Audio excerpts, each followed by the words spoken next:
अस्सलामुअलैकुम, this is Moid Pirzada in Washington, United states. आज 19 दिसंबर 2025 है, जुमे का दिन है और मुझे शक है कि मेरे सामने इस वक़्त जो बहुत सी डेवलपमेंट्स हैं, आप में से बहुत से लोग चूँकि खुद से भी फ़ॉलो करते हैं, बाख़बर हैं, इन डेवलपमेंट्स का ज़िक्र किसी न किसी फ़ॉर्म में सुन चुके होंगे। लेकिन ये वक़्त इस नशिस्त में है डॉट कनेक्टिंग करने का और एनालिसिस करने का, ताकि हम ये समझ सकें कि इन डेवलपमेंट्स के पीछे किस किस्म के मुहर्रकात हैं, किसने क्या किया है, किस किस्म के मटेरियल स्ट्रेटेजिक इंटरेस्ट जो हैं वो इन डेवलपमेंट्स के पीछे हैं। फॉर इंस्टेंस बांग्लादेश में जो इस वक्त एक तूफान खड़ा हो चुका है, जहां स्टूडेंट लीडर उस्मान हादी को कत्ल किया गया है, वो कौन से इंटरेस्ट हैं जिन्होंने मुमकिन तौर पर उस्मान हादी को उन्होंने कत्ल किया है और क्यों कत्ल किया है।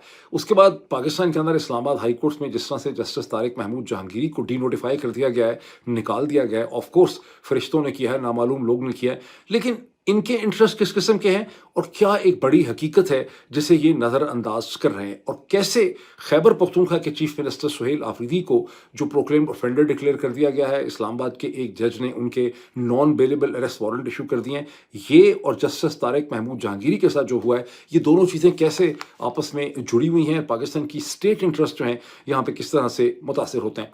पाकिस्तान का फॉरेन ऑफिस जो है वो क्यों कह रहा है कि जनरल आसिम मुनीर की डोनाल्ड ट्रंप के साथ मुलाकात की उन्हें कोई खबर नहीं है, ये भी मैं आपको एक्सप्लेन करूंगा। और ख़ुद अमेरिका के सदर डोनाल्ड ट्रंप ने वेनेजुएला जो है, जो लातीनी अमेरिका का एक बहुत इंपॉर्टेंट ऑयल रिच कंट्री है, उसके खिलाफ उन्होंने थर्सडे की शाम में जो पार्शियल ब्लॉकेड का फैसला किया है, उसकी वजह से अमेरिका के बहुत से पॉलिटिकल एंड स्ट्रेटेजिक एनालिस्ट जो हैं वो क्यों परेशान हैं कि ये अमेरिका के लार्जर इंटरेस्ट में ये चीज़ नहीं है। और जाहिर है कि इन डेवलपमेंट्स के साथ बहुत सी डेवलपमेंट्स जो हैं वो नथी हैं जो इसके अंदर आ जाएंगी। अब सबसे पहले हम बांग्लादेश से और ढाका से अपनी बात का आगाज़ करते हैं, जहां जुम्मे के दिन में ये एक्सपेक्टेड था। अब मैंने लेटेस्ट नहीं देखा कि क्या हुआ है, लेकिन फ्राइडे प्रेयर्स के बाद ये एक्सपेक्टेड था कि बहुत बड़े पैमाने पे मज़ीद रैलीज़ निकलेंगी, प्रोटेस्ट होंगी। कॉन्टेक्स्ट क्या है? कॉन्टेक्स्ट वही है कि जो 12 दिसंबर को उस्मान हादी को टारगेट किया गया, उसके बाद उन्हें सिंगापुर शिफ्ट किया गया। 18 दिसंबर को उनके जाँ बहक होने की, उनके मारे जाने की, उनकी डेथ हो गई है, उसकी खबर आई। उसके बाद बांग्लादेश के अंदर कहते हैं कि लाखों लोग, मतलब हर मीडिया ये कह रहा है कि hundreds and thousands of people जो हैं उन्होंने बांग्लादेश में मुजाहरे किए। ऐसे मुजाहरे ढाका में भी हुए, सिलहट में भी हुए, चिटागोंग में भी हुए और भी बहुत से शहरों और कस्बों के अंदर हुए। जब इन मुजाहरों की शिद्दत और इंटेंसिटी का आप सुनते हैं तो एक चीज़ को समझना, ज़हन में रखना बहुत ज़रूरी है। अगर बांग्लादेश का नक्शा आप देखें तो आपको ये पता चलेगा कि बांग्लादेश की जो 17-18 करोड़ की आबादी है, वो महज एक 55, 56, 57 हज़ार स्क्वायर मील जो हैं, जो तकरीबन 1.5 लाख स्क्वायर किलोमीटर बनते हैं, उसके रकबे के अंदर ये बांग्लादेश की 17-18 करोड़ की आबादी रहती है। और उसमें भी ऊपर से एक एडिशनल फैक्टर ये है कि ये जो 57 हज़ार स्क्वायर मील का इलाका है, इसमें से भी अंदाज़न 7-8 हज़ार स्क्वायर मील सिर्फ पानी है, जो एक्सपैंड करता रहता है उसके डेल्टास में, क्योंकि उसकी डिपेंडिंग अपॉन के मौसम कौन सा है, जिसकी वजह से जो इफेक्टिव लैंड है जिसके ऊपर ये 17-18 करोड़ बंगाली कौम रहती है, वो सिर्फ कोई तकरीबन 50 हज़ार स्क्वायर मील है। ये बहुत इंपॉर्टेंट फैक्टर है जब आप 1971 का सोचते हैं, जब आप बंगाल कौम के अंदर जो एक नेशनलिस्टिक इंटेंसिटी पाई जाती है, एक सेंस ऑफ फीलिंग पाई जाती है एक कौम होने की, उसमें ये छोटे जोग्राफी साइज़ का बड़ा रोल है। इसका कंपैरिजन ये देखिए कि पंजाब जो पाकिस्तान में, मौजूदा पाकिस्तान के अंदर, वेस्ट पाकिस्तान में जो सबसे densely packed and populated territory है पाकिस्तान की, वो तकरीबन 2 लाख स्क्वायर किलोमीटर या तकरीबन आप कह लें कि 80 हज़ार स्क्वायर मील की ये टेरिटरी है, जिसके अंदर 12, साढ़े 12 या 13 करोड़ आबादी जो है वो पंजाब के अंदर रहती है। तो पंजाब भी बहुत डेंसली पैक्ड है, लेकिन बांग्लादेश उससे भी कहीं ज़्यादा डेंसली पैक्ड है। इसलिए यहाँ पर बड़ी नेशनल फीलिंग पाई जाती है, एक सेंस ऑफ बीइंग कम्युनिटी की। तो यहाँ बड़े मुजाहरे हुए हैं और अब जुम्मे के बाद भी मुजाहरे जो हैं वो होने थे। क्राउड्स जो निकले बांग्लादेश के अंदर, वो समझते हैं कि उस्मान हादी को हिंदुस्तान की इंटेलिजेंस एजेंसी रॉ जो है, रिसर्च एंड एनालिसिस विंग ने उन्हें कत्ल कर दिया है। बिकॉज उस्मान हादी हसीना की भी बहुत मुखालिफ थे, जो कि इन्होंने हिंदुस्तान में हसीना शेख ने पनाह ली भी है, वो हिंदुस्तान की भी बहुत बड़े मुखालिफ थे। और अब जो क्राउड्स निकले हैं मुजाहिरीन हैं, उन्होंने 2 अखबार कम अज़ कम जो है उनके दफातर जला दिए, जहाँ बहुत बड़ी तादाद में लोग जो हैं फंसे रहे हैं। पता नहीं वहाँ पे कोई हलाकतें हुई या नहीं। उसमें मेरा ख्याल है स्टार जो अंग्रेज़ी का अखबार है, एक और बंगाली लैंग्वेज का पेपर है। अब सवाल ये पैदा होता है कि ये सारा का सारा जो फसाद और तूफान खड़ा हो गया बांग्लादेश में, जबकि इलेक्शन को सिर्फ 50 दिन रहते हैं, ये क्यों हुआ है? ये कौन इसके पीछे है? क्राउड्स डेफिनेटली हिंदुस्तान को, जो लोग हैं वो हिंदुस्तान को ब्लेम करते हैं। और फरवरी के इलेक्शंस 12 फरवरी को होने हैं। लेकिन फरवरी के जो इलेक्शंस हैं उसके अंदर शेख हसीना और उनकी पार्टी तो उस इलेक्शन में पार्टिसिपेंट ही नहीं है, उनको बैन कर दिया गया है। और चंद हफ्ते पहले बांग्लादेश की एक जो इंटरनेशनल क्रिमिनल ट्रिब्यूनल है, जो एक अदालत है, जो किसी ज़माने में शेख हसीना ने इसका बहुत इस्तेमाल किया था, अब इसी अदालत ने शेख हसीना को सज़ाए मौत सुनाई। और बांग्लादेश में डॉक्टर मोहम्मद यूनुस की जो हुकूमत है वो फॉर्मली तौर पे बाकायदा जो है वो हिंदुस्तान से ये मुतालबा कर चुकी है कि शेख हसीना को बांग्लादेश के हवाले किया जाए ताकि उनके खिलाफ लीगल कार्रवाई की जाए और उनको अमली जामा दिया जाए अदालत के पैगाम। और हिंदुस्तान ने कहा कि वो इसे कंसिडर करेंगे, हमें ये रिक्वेस्ट मिल गई है। ज़ाहिर है इसमें बहुत ज़्यादा चांस यही है जो हम समझते हैं कि हिंदुस्तान कभी भी शेख हसीना को बांग्लादेश के हवाले नहीं करेगा। And that is also a point of tension between Bangladesh and between India, and it is also point of tension between जो लोग हसीना के बहुत मुखालिफ हैं, जैसे कि ये उस्मान हादी थे। लेकिन सवाल ये पैदा होता है कि हिंदुस्तान की जो इंटेलिजेंस एजेंसी रॉ है वो एक ऐसा मर्डर करेगी, ऐसी असैसिनेशन कत्ल करेगी जिसमें सबको यही शक होगा कि ये रॉ नहीं किया है। क्या इसकी वजह हो सकती है? खासी अजीब सी बात होगी। या ये है कि हिंदुस्तान की इंटेलिजेंस एजेंसी उस इलेक्शन का रास्ता रोकना चाहती है जो 12 फरवरी को होना है, जिसके अंदर अवामी लीग पार्टिसिपेंट नहीं है और जिसमें नज़र आ रहा है कि खालिदा ज़िया और जमात इस्लामी जो हैं वो बड़ी भारी तादाद से उससे यानी भारी मार्जिन से उस इलेक्शन में कामयाब हो जाएंगे।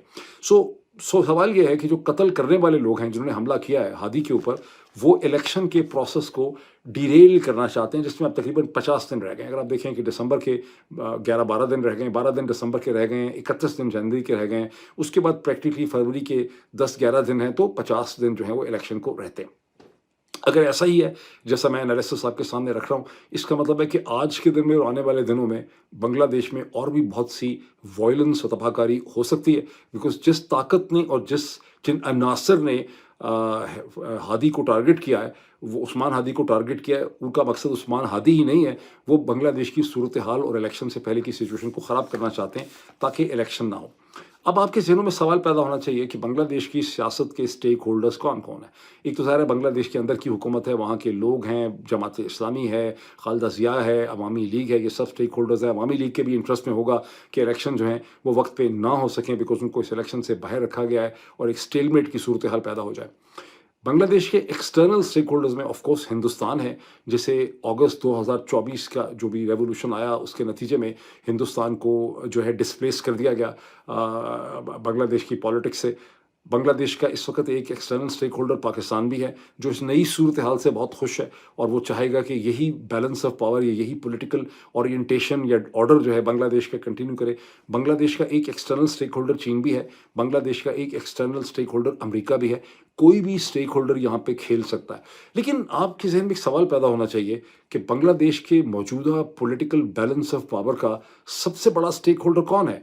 डॉक्टर मोहम्मद यूनुस की जो इंटरिम केयरटेकर गवर्नमेंट है, इस गवर्नमेंट के पीछे कौन है? पाकिस्तान में बहुत से लोग जो हैं वो अक्सर बात करते हैं कि पाकिस्तान में बड़ी कॉम्पिटेंट किस्म की टेक्नोक्रेटिक गवर्नमेंट जो है वो बैठा दी जाए, टेक्नोक्रेटिक गवर्नमेंट हो, वो मसाइल का हल निकाल लेगी। मैं चंद दिन पहले किसी लंच पे एक अमेरिका में एक दोस्त के घर गया हुआ था, उनके बारे से अपनी PhD भी की हुई है, बहुत पढ़े लिखे हैं, बहुत अच्छी भी नेचर के भी हैं, पाकिस्तान के बड़े बही खां हैं। वो भी कहने लगे कि टेक्नोक्रेटिक गवर्नमेंट जो है ना वो होनी चाहिए ये सब की। पर टेक्नोक्रेटिक गवर्नमेंट क्या होती है? पाकिस्तानियों ने कभी इस चीज़ को अपने जहन में ठीक तरह से सवाल रेज ही नहीं किया। टेक्नोक्रेटिक गवर्नमेंट तो का मतलब है कि चेहरे होते हैं प्रोफेशनल और टेक्नोक्रेटिक, उसके पीछे जो पावर होती है वो हमेशा मिलिट्री की होती है। याद रखिए कि कोई भी रियासत और हुकूमत नहीं चलती जब तक कि उसके अंदर एक ताकत नहीं होती। वो ताकत कैसे आप अचीव करते हैं? जैसे पाकिस्तान में वो ताकत GHQ कंट्रोल करता है। इस वक्त बांग्लादेश के अंदर जितनी भी ताकत है वो बांग्लादेश के आर्मी चीफ वकार ज़वाइन, उनका मेरा ख्याल नाम है, वो उसे रन करते हैं। डॉक्टर मोहम्मद यूनुस और उनकी टीम और ये सारे लोग तो फ्रंट के ऊपर है। पावर वो होती है जो लॉ एंड ऑर्डर को मेंटेन कर सके, जो पुलिस को कंट्रोल कर सके, जो डिस्ट्रिक्ट एडमिनिस्ट्रेशन को कंट्रोल कर सके। और वो तो अब बांग्लादेश की इस वक्त जो पावर है वो मिलिट्री है। सबसे बड़ा जो स्टेक होल्डर है वो जो बांग्लादेश की मिलिट्री है। ये भी ऐन मुमकिन है कि बांग्लादेश की मिलिट्री और उसके एलाइज ये नहीं चाहते कि फरवरी के इलेक्शन वक्त पे हो सकें और ये पॉलिटिकल ऑर्डर इसी तरह से कंटिन्यू करे और किसी और चीज़ में बदल जाए। अगर यहाँ पे हालात ख़राब हो जाते हैं, इमरजेंसी लग सकती है, मार्शल लॉ लग सकता है। इसको अपने ज़हन में रखिए। इसीलिए मैंने आपको कहा था ये नशिस्त और ये वीलॉग जो है ये डॉट कनेक्शन के लिए है, ये एनालिसिस करने के लिए। अब यहाँ से हम छलांग लगाते हैं ढाका से और हम वापस आ जाते हैं इस्लामाबाद, जहाँ पर पाकिस्तान के फॉर्म 47 के कहेंगे क्या कहेंगे, इनको प्रेसिडेंट आसिफ अली जरदारी साहब ने respected honourable justice Tariq Mahmood Jahangiri साहब को गुज़श्ता 24 घंटे में इस्लामाबाद हाई कोर्ट के बेंच से उनको डी नोटिफाई कर दिया। जो चट मंगनी पट बया वाली सूरत हाल थी, जो पुराना पाकिस्तान हुआ करता था, जिसमें हम लोग सब वाकिफ़ थे, जिसमें हमने ग्रो किया, उसमें हाई कोर्ट के किसी जज को निकालना एक अच्छा खासा मुश्किल किस्म का काम था। जिस तरह से जर्नैल को निकालना मुश्किल काम है, तो हाई कोर्ट के जज को भी निकालना बड़ा मुश्किल काम था, supreme judicial council and all that.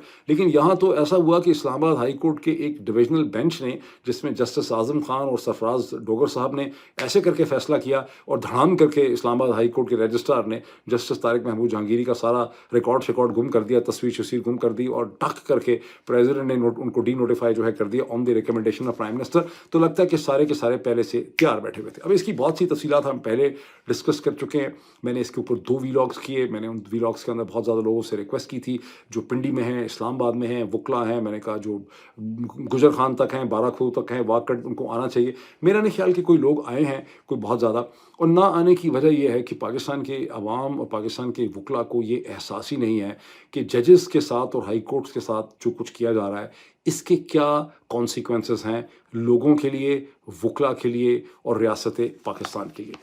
अब मैं आपको थोड़ा सा इसका बैकग्राउंड दे देता हूँ कि अच्छा, सबसे पहले, इससे पहले कि मैं इसके बैकग्राउंड में जाऊँ, मैं थोड़ा सा आपको ये भी इसके बारे में बताऊँ कि इसमें से मैसेज क्या निकलता है। हर चीज़ का एक मैसेज होता है, हर एक्शन के अंदर एक कम्युनिकेशन होती है, ठीक, हर बम धमाके के अंदर एक कम्युनिकेशन होती है।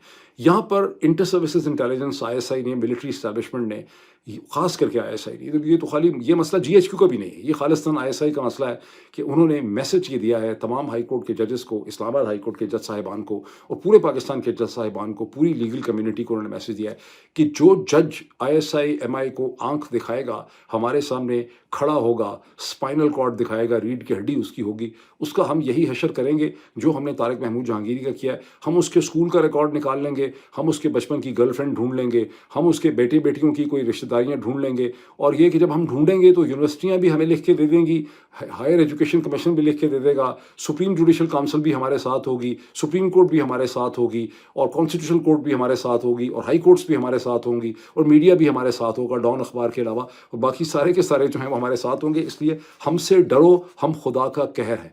दिस इज़ द मैसेज, यानी दिस इज़ द मैसेज कि हमने अब हाई कोर्ट्स का पूरा जो नज़्म और नसक और कंट्रोल है वो हमने यहाँ पे संभाल लिया। और जब आप ये देखते हैं कि जब हाई कोर्ट्स को आपने संभाल लिया है, तो हाई कोर्ट्स के नीचे जो सबऑर्डिनेट जुडिशरी होती है, जो सेशन कोर्ट है, डिस्ट्रिक्ट कोर्ट्स है, ज़ाहिर है वो भी फ्लैट हो गए, बिकॉज उनको सारी की सारी प्रोटेक्शन जो है वो हाई कोर्ट्स ने देनी थी। और यही एक सेशन या डिस्ट्रिक्ट कोर्ट्स हैं जहाँ से आप देख रहे हैं कि खैबर पख्तूनख्वा के चीफ मिनिस्टर जो हैं सुहेल आफरीदी, उनके खिलाफ नॉन बेलेबल अरेस्ट वारंट उनके खिलाफ हो रहे हैं कि जनाब वो प्रोक्लेम ऑफेंडर उनको डिक्लेयर कर दिए, which is actually a joke. उसके ऊपर मैं फिर आता हूँ। अब मैं आपको याद करवाऊंगा कि 2023 के आखिर से, ये 2024 के शुरू से, इफ़ आई एम करेक्ट, या शायद उससे भी पहले से, नजम सेठी साहब जो प्रोग्राम करते हैं आयशा बीबी के साथ बैठ के, उसमें उन्होंने कहना शुरू कर दिया था, मैंने आपको बताना शुरू कर दिया था कि वो कह रहे थे कि इस्टेब्लिशमेंट के लिए इस्लामाबाद हाई कोर्ट के जो जज साहिबान हैं ये एक बहुत बड़ी मुसीबत बन चुके हैं, वो उनको डिफाई कर रहे हैं, रेजिस्ट कर रहे हैं, ये तगड़े जज हैं।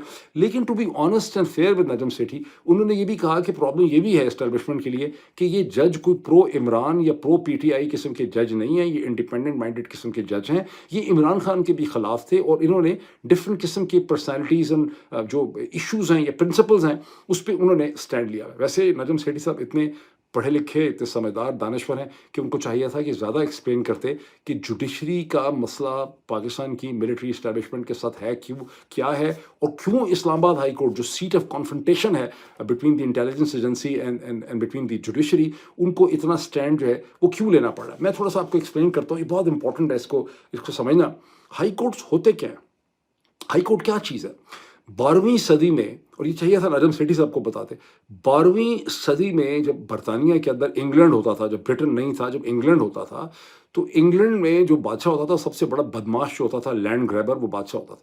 तो 12वीं सदी में जो बाकी छोटे नोबल्स थे उन्होंने मिलकर, अवाम नहीं थे उस वक्त, जो बाकी नोबल्स थे उन्होंने मिलकर बादशाह को ये मजबूर किया कि एक ऐसी इंटरवीनिंग अदालत होनी चाहिए जो बादशाह के सिपाही जब बदमाशी करते हैं, जब वो लोगों के बंदों को उठा के ले जाते हैं, जब लोगों की बीवियां بیٹیاں, ان کے مویشی, ان کے مال, غنیمت یا لینڈ ان کا پکڑ لیتے ہیں, تو کوئی ایسی انٹرویننگ لیئر ہونی چاہیے جو بادشاہ اور بادشاہ کے سپاہیوں کو چیلنج کر سکے. اور جو ہیبیس کارپس کا کانسیپٹ ہے کہ where is the body, produce the body, جب کسی کا بندہ اٹھا لیا جائے تو پھر جج جو ہے وہ بادشاہ کے سپاہیوں کو مجبور کرتا. اب پاکستان کا بادشاہ کون ہے؟ پاکستان کا بادشاہ جو ہے وہ جنرل عاصم منیر ہے. باقی سارے بادشاہ کے سپاہی ہیں, خواہ وہ DG ISI ہوں, یا DG MI ہوں, یا کرنل ہوں, یا سیکٹر کمانڈر, یہ سب بادشاہ کے سپاہی.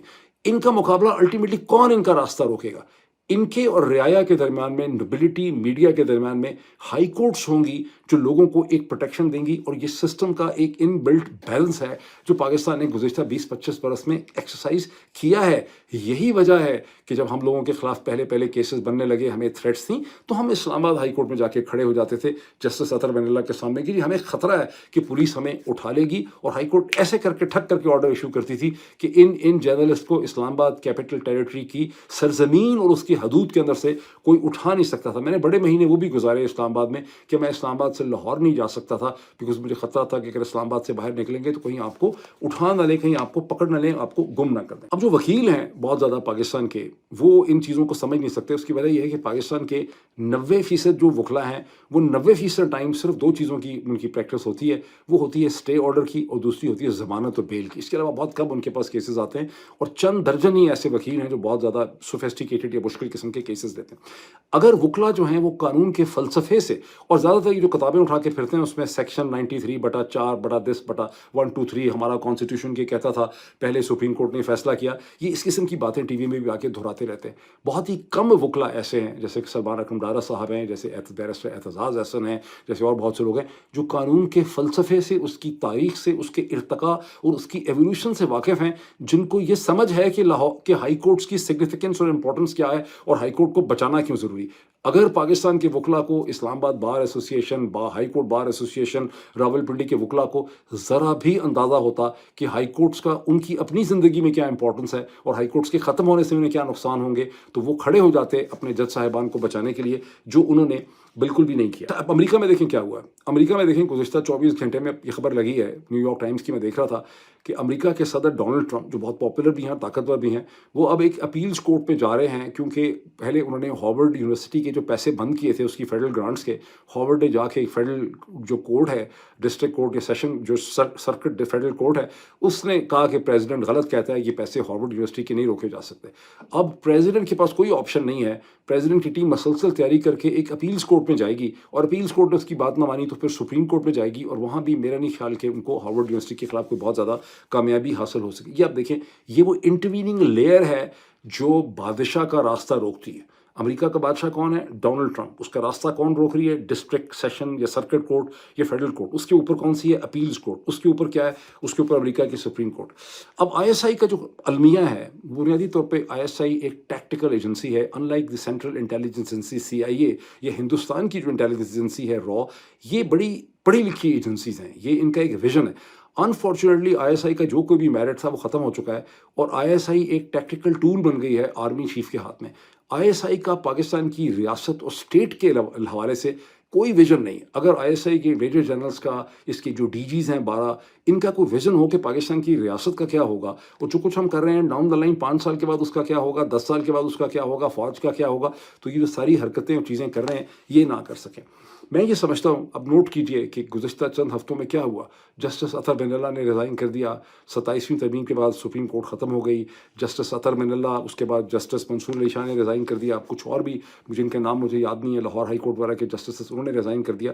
اور اس وقت جو آپ کے, یعنی اب جب طارق محمود جہانگیری کو آپ نے سیک کر دیا, تو اس کے بعد کون بچا ہے؟ بابر ستار بچے ہیں, سمن رفت صاحبہ بچی ہیں, اعجاز اسحاق بچے ہیں, یا محسن اختر کیانی بچے ہیں.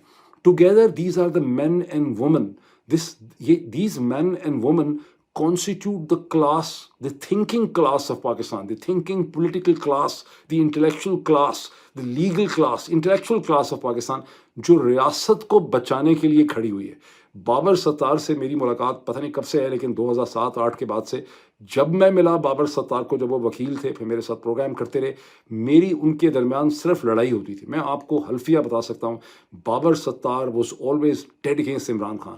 لیکن جب پوائنٹ آف پرنسپل کی بات آئی، وہ عمران خان کی پالیٹکس کے خلاف تھے، لیکن جب پوائنٹ آف پرنسپل کی بات آئی تو بابر ستار نے، جسٹس اعجاز اسحاق نے، سمن رفت نے، ان تمام لوگوں نے، محسن اختر کیانی نے پوائنٹ آف پرنسپل کو ڈیفینڈ کیا.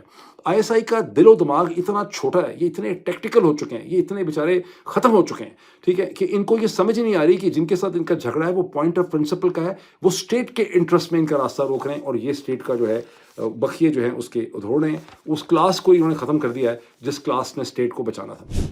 یہ وہی کانٹیکسٹ ہے جس کے اندر آپ دیکھتے ہیں کہ naan bailable arrest warrant issue کر دیے گئے ہیں خیبر پختونخوا کے چیف منسٹر کے. کس جرم میں پہلے یہ مقدمہ ہے؟ وہ یہ ہے کہ خیبر پختونخوا کا چیف منسٹر ریاست کے اداروں کے خلاف بولتا ہے، اس کو عدالت بار بار بلاتی ہے، وہ عدالت کے سامنے نہیں آیا، آخری پیشی کے اندر اس کا وکیل بھی نہیں آیا، تو انہوں نے کہا کہ جناب یہ اس کو پروکلیم ریفرنڈر ڈکلیئر کر دیں. نان گول کیا ہے یہاں؟ ون سیکنڈ، میں نے کہا کہ آئی ایس آئی ایک ٹیکٹیکل ایجنسی ہے، اسٹریٹجک ویژن کوئی نہیں. گول یہ ہے کہ یار اس کو تن کے رکھو، اس کو ایسا ڈراؤ کہ یہ ڈیرا جیل نہ آئے، 10 دفعہ آ جاتا ہے، خواہ ہمارا ٹینشن مچائی ہوئی ہے. اور ویسے بھی اس کو اتنا انڈر پریشر رکھو، جیسے پہلے علی امین گنڈاپور کو رکھا ہوا تھا، مقدمے بناؤ پکڑو. آپ کو پتہ ہے علی امین گنڈاپور کا ایک 2014 کا شراب کی بوتل کلیشنکوف کا مقدمہ تھا جو 2025 تک چلتا رہا. نہ اس کا فیصلہ کرتے تھے، نہ کچھ کرتے تھے، لٹکا کے رکھا ہوا تھا کہ اریسٹ کر سکتے ہیں، اریسٹ کر سکتے ہیں، اریسٹ کر سکتے ہیں. اب انہوں نے سہیل آفریدی کو ٹیم کرنا ہے، اس کو چینج کرنا ہے. ابھی تک سہیل آفریدی جو ہے وہ ان کی مرضی کے حساب سے بہیو نہیں کر رہا. اب from a tactical point of view I S I کے پوائنٹ آف ویو سے بالکل صحیح ہے، لیکن اب اس کو ذرا پاکستان کی ریاست کے پوائنٹ آف ویو سے دیکھ لیں کہ جو یہ کر رہے ہیں اس کا نتیجہ کیا نکلتا ہے. میں مان لیتا ہوں کہ سہیل آفریدی بدمزاج آدمی ہے، میں یہ مان لیتا ہوں کہ سہیل آفریدی کی اردو کو بہت اچھی نہیں ہے، میں کہتا ہوں ٹھیک بولتا بھی نہیں ہے، میں کہتا ہوں بڑا بدتمیز ہے، سیکٹر کمانڈر کے ساتھ پینے کے لیے، کافی پینے کے لیے، چائے پینے کے لیے نہیں جاتا ہوگا، یا اسے کہتے ہیں جو وہاں پہ بخاری صاحب کور کمانڈر ہیں ان کی بہت زیادہ ریسپیکٹ نہیں کر رہا، یہ باتیں بہت فالتو کر لیتا ہے. یا اس کی گرل فرینڈ جو ہے وہ را کی ایجنٹ ہے، یا اسے کہتے ہیں موساد کی ایجنٹ ہے، یا سی آئی کے ساتھ تو چلا بڑے اچھے تعلقات ہیں تو را ہی کی ایجنٹ ہوگی، یا اس نے کسی چڑیل کے ساتھ محبت کی. یہ سب چیزیں اس کی صحیح ہو سکتی ہیں، لیکن ان میں سے کوئی بھی چیز اس بنیادی فیکٹ کو ختم نہیں کرتی کہ سہیل آفریدی خیبر پختونخوا کے صوبے کا چیف منسٹر ہے. اور ایک چھوٹی سی بات جو ہے وہ آئی ایس آئی کے افسروں کو سمجھ نہیں آ رہی کہ پاکستان اسے کہتے ہیں ایک فیڈریشن ہے. اس کا مطلب ہے کہ پاکستان کے 4 فیڈریٹنگ یونٹ ہیں. اس کا مطلب ہے کہ در حقیقت پاکستان 4 اٹونومس انڈیپینڈنٹ اسٹیٹس کا ایک مجموعہ ہے. خیبر پختونخوا، پنجاب، بلوچستان اور سندھ انڈیپینڈنٹ اسٹیٹس ہیں جنہوں نے ایک کانسٹیٹیوشنل لیگل کانٹریکٹ کیا ہے with the federation of Pakistan. Basically یہ جو ویسٹ پاکستان تھی فیڈریشن کے ساتھ انہوں نے کانٹریکٹ کیا. آپ ایک صوبے کے جو بیسکلی ایک اسٹیٹ ہے اس کے ایک سربراہ کو پنجاب کے اندر کس طرح سے اس کے خلاف آنے پہ آپ اس کے اریسٹ وارنٹ اور یہ پروکلیم ریفرنڈر وغیرہ قرار دے سکتے ہیں؟ آئی مین دس از این ایبسرڈٹی. لیکن ان کو اپنی چھوٹے سے ٹیکٹیکل ایڈوانٹیج میں یہ ایبسرڈٹی جو ہے وہ انہیں سمجھ نہیں آ رہی. یہ ایسا ہی ہے کہ ڈونلڈ ٹرمپ کو بڑی سخت نفرت ہے گیون نیوسم سے جو کیلیفورنیا کے گورنر ہیں، ریپبلکن بھی سارے ان کے خلاف ہیں. کوئی ایسا آپ بنا دیں کیس کہ گیون نیوسم واشنگٹن ہی نہ آ سکے جو بیسکلی فیوچر پریزیڈنشیل کینڈیڈیٹ، تو امریکہ تو بڑھ جائے گا، ختم ہو جائے. چلے اس سے موونگ فارورڈ آپ دیکھیں کہ گزشتہ 18 گھنٹے میں رات کے وقت میں ایک خط ایشو ہوا یا ایشو کروایا گیا پاکستان تحریک انصاف کے 5 لیڈروں سے لاہور کے اندر ایک جیل میں بیچارے بند ہیں. کون ہے 5 لیڈر جو جیل میں؟ اس پہ پاکستان کے twice foreign minister of Pakistan جناب شاہ محمود قریشی صاحب، اس پہ پاکستان کی ailing cancer fighting survivor health minister of Punjab, professor of Rawalpindi medical college, پتہ نہیں فاطمہ جناح میڈیکل کالج کہاں ڈاکٹر یاسمین راشد ہیں. اس کے اندر اعجاز چودھری صاحب ہیں سینیٹر، اس کے اندر محمود الرشید صاحب ہیں، میاں محمود الرشید صاحب، اور اس کے اندر عمر سرفراز چیمہ. یہ خط ان کے وکیل نے ایشو کیا ہے جس میں ویلکم کیا گیا ہے کہ ڈائلاگ اور نیگوسیشن جو ہے وہ ہر لیول کے اوپر ہونی چاہیے اور وہی وے فارورڈ. بڑی اچھی بات ہے. اور عمران خان نے محمود خان راجہ ناصر عباس صاحب کی جو رسپانسبلٹی لگائی ہے نیگوسیشن کے لیے، اس کو یہ 5 لیڈر جو ہیں اپنے خط کے ذریعے ویلکم کرتے ہیں. لیکن اس کا جو آخری پیراگراف یہ کہتا ہے کہ باقی بھی جو پاکستان تحریک انصاف کے لیڈر ایفرٹ کر رہے ہیں ہم ان کو بھی سپورٹ کرتے ہیں، ان کو بھی ویلکم کرنا چاہیے. اشارہ ان کا جو ہے وہ ہے فواد، نام نہیں لیا، اشارہ ہے فواد چودھری صاحب کی طرف، ابرار اسماعیل صاحب کی طرف اور محمود مولوی صاحب کی طرف. جس وکیل نے ان کا یہ لیٹر ایشو کیا ہے اس میں آپ دیکھ سکتے ہیں کہ نیچے شاہ محمود قریشی اور باقی 4 لوگوں کے نام لکھے ہیں، ان کے سگنیچر نہیں. जुलाई में भी इसी किस्म का एक ख़त इशू हुआ था। उस पे पाकिस्तान तहरीक इंसाफ के लीडर्स को शक ये था कि ख़त जो है ये असली नहीं है, बिकॉज़ ये लीडर सारे के सारे डिफरेंट बैरक्स में बंद हैं। या तो पहले इनके दरमियान कोई लंबी मीटिंग हो या सेमिनार हो जिसके बाद ये फैसला करें इस किस्म का ख़त इशू करने का, तब ये ख़त इशू हो सकता है। मैं कहता हूँ कि अगर ये मीटिंग भी इनकी हुई है जेल में, ये कोई जेल में है बेचारे, ये कोई रेस्ट हाउस में तो है नहीं, इससे हाला रेस्ट हाउस में जैसे अंग्रेज़ों के ज़माने में कांग्रेस के लीडर्स को रेस्ट हाउसेज़ में रखा जाता था। तो अंडर द सर्कमस्टेंसेस इनका इस किस्म का लेटर जो है ये टोटली मीनिंगलेस है। इससे पता क्या चलता है? इससे पता ये चलता है कि फवाद चौधरी, महमूद मौलवी और इमरान इस्माइल, ये सब लोग जो लगे हुए हैं, उनकी जो नेगोशिएशन एफर्ट्स हैं उनमें जान डालने की कोशिश की जा रही है। क्यों जनरल आसिम मुनीर की टीम बार बार इस किस्म की अटेम्प्ट्स करती है?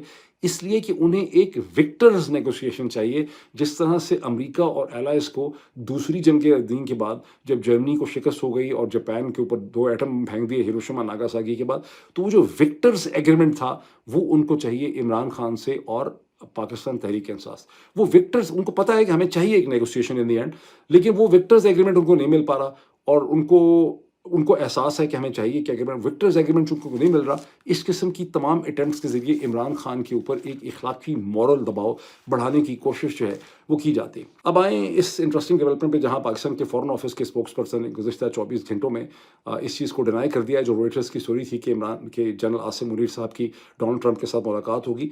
इसका बैकग्राउंड ये है कि स्पोक्समैन ने ठीक कहा है, उनसे सवाल पूछा गया कि कब होगी, क्या होगा? उन्होंने कहा जी मेरे सामने कोई ऐसी इन्फॉर्मेशन नहीं है। तो वाक़ई पाकिस्तान, इससे 2 चीज़ें पता चलती हैं। पहले तो पाकिस्तान का फॉरेन ऑफिस जो है, it is not in the knowledge of things. Pakistan का फॉरेन ऑफिस एक बिल्कुल इर्रेलेवेंट सबऑर्डिनेट चीज़ बन चुका है, वरना कोई और दुनिया का फॉरेन ऑफिस हो रिस्पेक्टेबल सॉवरेन कंट्री का, तो इस किस्म की चीज़ फॉरेन ऑफिस ही के थ्रू होती। लेकिन यहाँ मेरी अंडरस्टैंडिंग ये है कि रॉयटर्स की स्टोरी का बैकग्राउंड ये है। एक तो पहले स्टोरी मैंने आपको बताया कि जनरल आसिम मुनीर की टीम ने खुद से पब्लिश करवाई, खुद ही उन्होंने लीक किया, इसमें रॉयटर्स का कसूर नहीं है, सोर्स जनरल आसिम मुनीर की टीम के अंदर ही कोई है। लेकिन दूसरी बात यह है कि मेरे सोर्स पर्सन की मेरी इन्फॉर्मेशन ये है कि जो ब्रैड कूपर हैं, जो सेंटकॉम के नए हेड हैं, जो अगस्त में जिन्होंने माइकल कुरेला के बाद चार्ज संभाला है, उन्होंने बात की है जनरल आसिम मुनीर साहब से। वो पहले बात करना चाहते थे नवीद अशरफ जो नेवल चीफ हैं उनके साथ समहाउ दिया था, लेकिन फिर उनकी बात हो गई as chief of the defence forces के साथ, जनरल आसिम मुनीर के साथ, और उन्होंने जनरल आसिम मुनीर को अमेरिका बुलाया है। प्रॉब्ली जनवरी में आएंगे या फरवरी में आएंगे। अब जब ये आएंगे तो इनका मेन जो फोकस ऑफ एक्टिविटी होगी वो सेंटकॉम का जो हेडक्वार्टर है फ्लोरिडा में, वहाँ होगी। इम्कान ये है और चांसेस ये हैं कि डोनाल्ड ट्रंप के साथ भी इनकी मुलाकात हो। ये 100% शायद गालबन डम डील नहीं है, रॉयटर की स्टोरी के ज़रिए ये इंप्रेशन जो है वो दिया गया है। ये इस पे अभी देखना है कि फाइनल पिक्चर इसकी क्या जो है वो डेवलप करती है। अब चूँकि डोनाल्ड ट्रंप का जिक्र हो गया तो मैं जाते जाते एक पार्टिंग लाइन में बता दूं कि जो वेनेजुएला की पार्शियल ब्लॉकेड का फैसला किया गया है वो क्यों किया इसलिए गया है कि वेनेजुएला ऑयल रिच है, रिजीम चेंज ऑपरेशन करने की कोशिश की जा रही है ताकि निकोलस मडूरो की हुकूमत, जो कि बेसिकली इनहेरिटर और सक्सेसर है ह्यूगो चावेज़ की, जिनकी हुकूमत को गिराने की कई दफ़ा कोशिश की गई, ये एक प्रो रशियन लेफ्टिस्ट मार्क्सिस्ट किस्म का रजीम है और इसको गिराने की बहुत कोशिश हो रही है। लेकिन मकसद यह है कि ऑयल के ऊपर कब्जा हो, हम अपनी किस्म की फ्रेंडली एक शहबाज शरीफ टाइप हुकूमत यहाँ बिठा दें और तेल हमारा जो है वेनेजुएला का जो बहुत इंपॉर्टेंट है वो हमारे हाथ में आ जाए।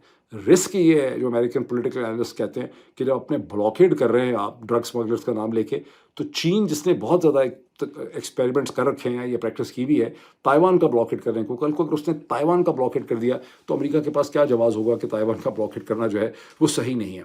अभी इतना ही, फिर आपसे मुलाकात होगी इंशाल्लाह बहुत जल्दी। Thank you.